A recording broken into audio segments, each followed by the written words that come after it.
Halo semuanya, selamat datang kembali. Apa kabar kalian semua? Semoga baik-baik saja.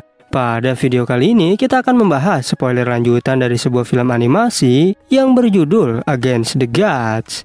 Baiklah, daripada kalian semua penasaran, mari kita mulai saja pembahasan spoiler lanjutan untuk episode kali ini. Tanpa berbasa-basi lagi, langsung saja kita mulai videonya.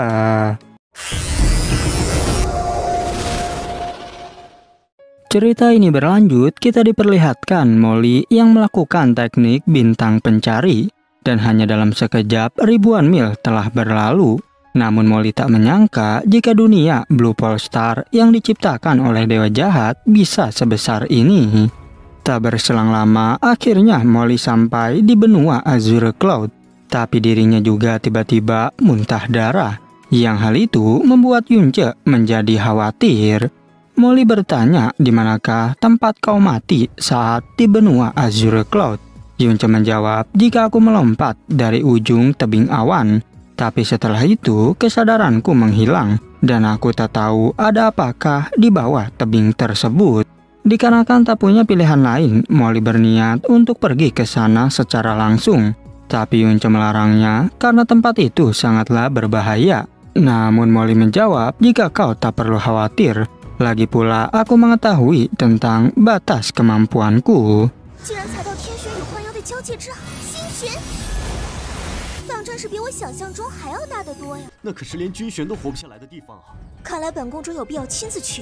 Di saat Molly pergi, Yunce berusaha tenang karena harusnya Molly baik-baik saja. Sedangkan Molly menyadari jika pergi ke sana jaraknya masih terlalu jauh. Sehingga ia harus menggunakan teknik teleportasi agar lebih cepat. Singkat cerita, Molly telah sampai di sana. Dan saat ia turun ke bawah, dirinya melihat pelindung yang transparan. Sehingga ia pun kembali membukanya untuk melanjutkan perjalanan. Setelah berada di kedalaman 2000 kaki, Molly menyadari jika energi iblis di sini jauh lebih kuat dari sarang iblis Slaughter Moon. Dan apakah mungkin iblis kuno yang sebenarnya tersembunyi di jurang ini? Tak berselang lama, Molly bertemu dengan binatang iblis purba. Dirinya terkejut karena ternyata ada binatang purba yang masih hidup di sini. Namun tiba-tiba Molly diserang hingga membuatnya terpental. Molly menjadi sangat kesal karena gaun kesukaannya telah dirusak. Sehingga ia pun berniat untuk langsung membunuhnya. Bahkan dengan sangat mudah, Molly berhasil menghancurkan iblis tersebut.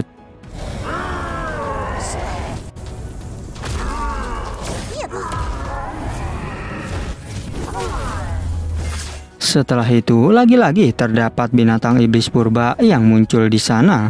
Dan Molly juga berhasil menghajar salah satu di antaranya. Namun sayang, muncul begitu banyak binatang purba yang langsung mengejar Molly. Dikarenakan tak punya pilihan lain, Molly harus pergi dulu dari jurang ini. Dan saat berada di atas tebing, Molly berusaha untuk berpikir, apakah mungkin dewa jahat sedang membuat permainan yang begitu hebat. Walaupun demikian, Molly tak terlalu memikirkannya. Dan ia segera kembali menuju benua Tianshuan. Karena seharusnya selama binatang iblis tidak keluar dari sini, maka semuanya akan baik-baik saja.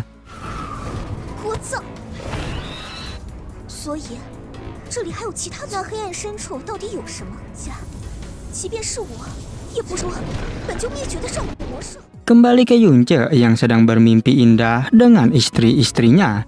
Bahkan di sana juga Molly telah menjadi istri Yunce. Namun Molly yang baru tiba menjadi sangat kesal melihat hal itu. Apalagi dirinya disuruh-suruh oleh Yunce. Sehingga ia pun menghajar Yunce yang membuatnya terbangun dari mimpinya. Scene berpindah ke Fen Juichen yang berjanji untuk balas dendam pada Wen Tian. Karena dalang di balik pemusnahan kerajaan Eternal Night adalah dirinya. Sehingga kini Juichen akan melakukan proses penyatuan pedang iblis dengan darah miliknya.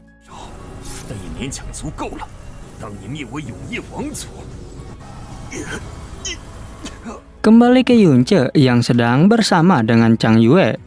Saat itu, Chang Yue memberikan cincin sebagai hadiah untuk pernikahan Yunce dengan Sue Er. Yunce juga segera memeluknya sebelum pergi dari sana.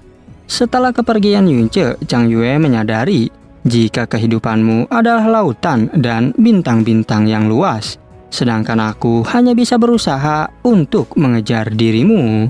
Kemudian Yunce pergi dengan Molly menggunakan teknik teleportasi. Tapi anehnya di pernikahan ini Molly tak bisa merasa senang. Lalu kita pun diperlihatkan kota Daivin Phoenix yang mulai damai kembali. Ada seorang cucu yang bertanya mengapa hari ini begitu ramai. Kakeknya menjawab jika sekarang Putri Sweer akan menikah. Namun di sana ternyata ada Yunce yang sedang memperhatikan bocah tersebut.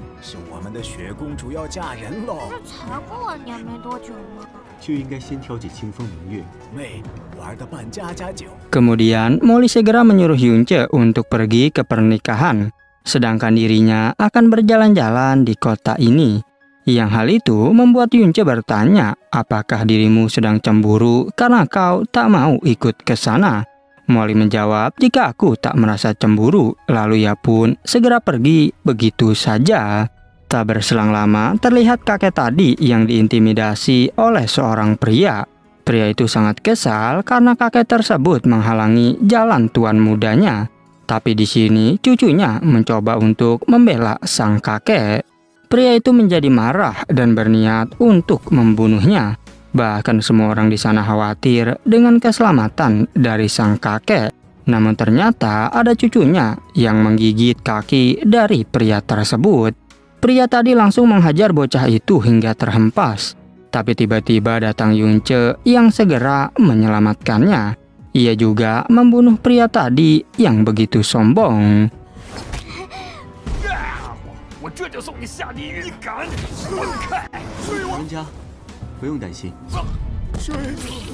Semua orang mulai ketakutan karena di tempat ini ada seorang pembunuh. Sedangkan sang kakek berteriak memanggil cucunya yang bernama Sui. Tapi Yunce memberitahu bahwa Sui baik-baik saja. Sui langsung berlari untuk memeluk sang kakek. Sementara seorang tetua sangat marah karena Yunce telah mengganggu perjalanan tuan mudanya. Tetua itu mulai menghempaskan serangan harimau. Namun Yunce tetap santai menghadapinya. Hingga membuat tetua itu bingung karena dirinya justru terkena serangan balik. Tetua itu bertanya-tanya mengapa bocah ini sangat kuat. Dan jika terus seperti ini, maka tuan muda akan meremehkanku. Sehingga ia pun berjanji jika Yunce harus mati sekarang juga. Tetua itu segera menghempaskan tinju naga miliknya. Dan ia juga memberitahu bahwa teknik ini sangatlah kuat. Tapi ketika ia sedang berbicara, tiba-tiba Yunce langsung membunuhnya.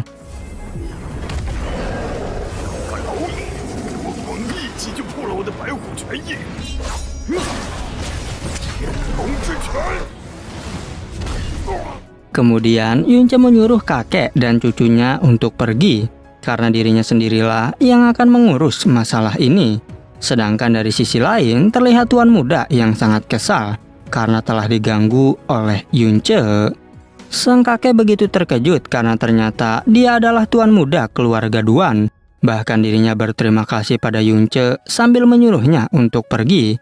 Dikarenakan keluarga Duan merupakan keluarga terkuat di Kekaisaran Phoenix. Apalagi menindas orang lain bagi tuan muda Duan adalah hal yang biasa. Meskipun begitu, Yunce tetap tak peduli karena orang sepertinya harus dihukum. Tetapi tuan muda justru terus meremehkan Yunce. Bahkan dirinya menyuruh pasukan untuk langsung membunuh mereka bertiga. Yunce masih santai dan berkata jika 6 tyrannical mystic memang menarik. Namun kalian masih belum cukup untuk mengalahkanku. Sehingga hal itu membuat mereka kesal dan melancarkan serangan.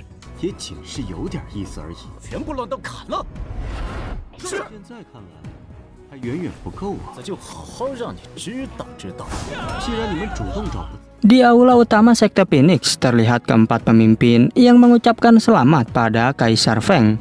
Namun tiba-tiba mereka menyadari jika ada aura Yunce yang sedang diserang. Sehingga mereka pun segera bergegas menuju ke tempat aura Yunce berasal.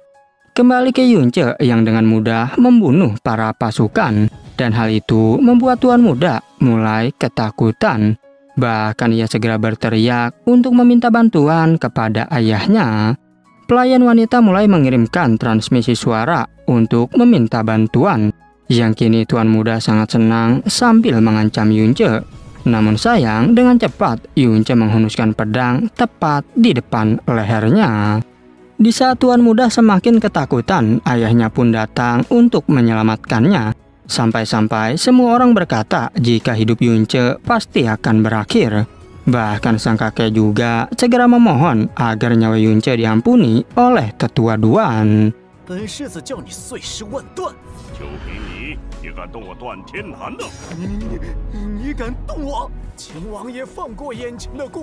Tak hanya itu, sang kakek memberitahu jika ini semua adalah kesalahanku.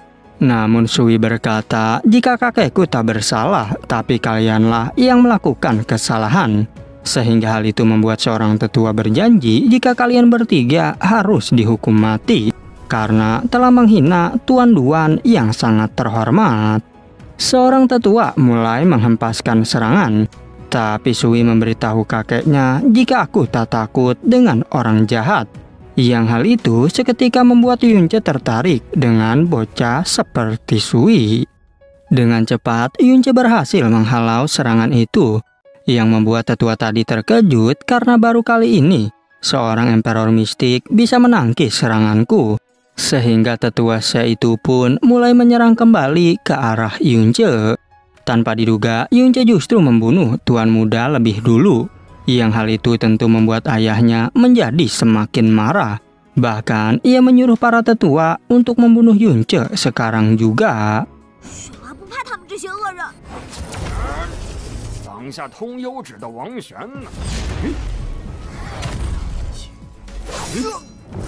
Seorang tetua mulai mengeluarkan tinju petir miliknya.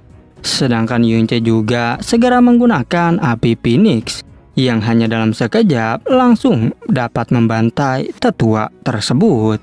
Tak berhenti sampai di situ, kini satu tetua yang menggunakan teknik transparan. Ternyata keberadaannya sudah diketahui oleh Yunce.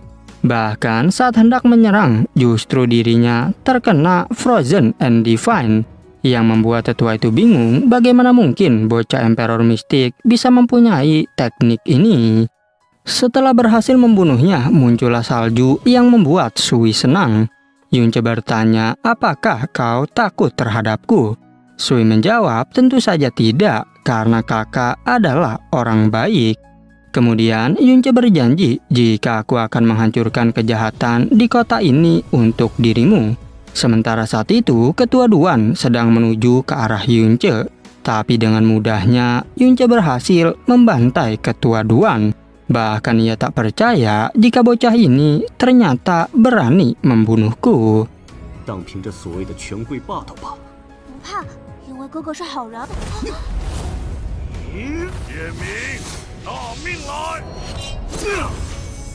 Semua orang menjadi semakin ketakutan karena ketua Duan kini telah mati. Sang kakek juga merasa khawatir karena batalion keamanan kota akan segera datang. Sehingga ia kembali lagi menyuruh Yunce untuk kabur, sementara dirinya akan menahan pasukan batalion tersebut. Meskipun begitu, Yunce menegaskan jika aku telah berjanji untuk membunuh mereka semua. Lagi pula, mereka hanyalah sekelompok batalion kecil yang tak berguna.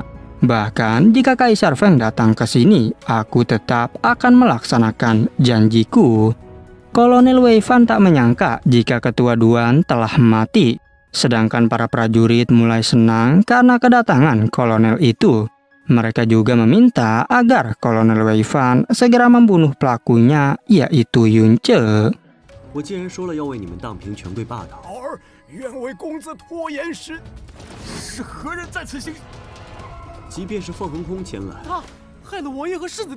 Kolonel Wei Fan sangat kesal karena ketua Duan merupakan ayah angkatnya kini sudah mati. Dirinya pun menyuruh semua prajurit untuk memanah Yunce sampai ia mati. Namun di saat Yunce mulai serius, tiba-tiba saja muncul Kaisar Feng beserta 4 pemimpin lainnya. Kaisar Feng sangat kesal karena mereka telah bertindak kurang ajar. Sementara para prajurit segera memberikan penghormatan pada Kaisar Feng beserta 4 pemimpin. Tapi Kolonel Wei Fan kebingungan mengapa Kaisar Feng justru tak membela dirinya. Dan mungkinkah pemuda itu adalah Yunce yang merupakan calon suami dari Putri Sue-er?